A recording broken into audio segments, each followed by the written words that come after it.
And thankfully, our rainfall may help a little bit with those fires, but really what it's going to come down to is we could see some coastal flooding. Not that we want to see anything dramatic, but a little onshore flow that will continue into the day tomorrow will create some coastal flooding. If we can get that water to make it up toward the New Orleans East fire, that is what would help to extinguish it. The lighter rain that we've seen steadily throughout the day today, continuing overnight and to tomorrow, will help, but I don't think it's going to be quite enough to extinguish it. And notice, we are starting to get some breaks in the rainfall. We're not done. That upper low, or that surface low, is still down to our southwest, so we will still see more rainfall overnight and throughout much of the day tomorrow. Models indicating, and a fairly decent job of indicating, that break that we'll see through the overnight period. May see some light rain tomorrow morning, maybe not everywhere, and then we'll likely continue that off and on throughout much of the day tomorrow, and really until this low is far enough to our east will we completely dry out. However, with it a little bit farther to our east, we'll be on the drier side, so far less rainfall is expected on Wednesday.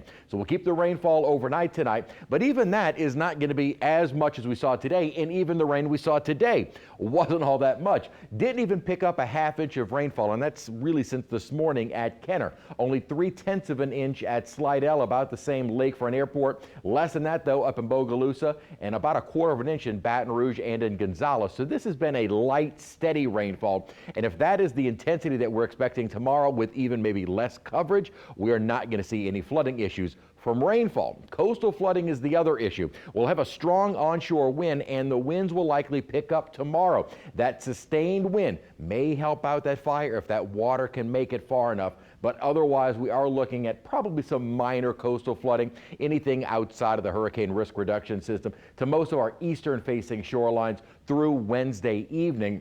And that's when the rain, or the winds will change direction and will no longer be an issue. And it's probably primarily going to be right at about high tide. Temperatures outside right now in the upper 50s, low 60s. We've been about the same all day long, with not really a temperature drop expected through the night, because the dew point is at 61. So temperatures where they are right now will kind of hold steady till about Wednesday, and then we'll start to see some changes. Rainy overnight through Tuesday, and then most of the rainfall will be gone by Wednesday. Then a cold front is on the way this weekend, but no rainfall with that one. And then maybe another storm system as we head toward next week. Big upper level lows would help to produce that surface low that is off the Gulf waters. This is the system that will continue, actually probably for the best, staying down to our south. While we could have used more rainfall, the intense rain that would have definitely led to flooding is all going to stay well off of the coast. Could see some of those higher amounts, say, in central and southern Plaquemines Parish, but that would probably be about as close as we would get to some of the higher rainfall totals. So it looks like if we go throughout the day tomorrow, most locations probably averaging at about 1 inch of rainfall. Not as much as we were hoping, not as much as it would have been great to get, but it's a start. 100% chance of rain during the day tomorrow, again off and on, and then we'll dry out steadily through the week. A little bit less humid as we head into the weekend, and then maybe another storm system headed our way late next Monday night.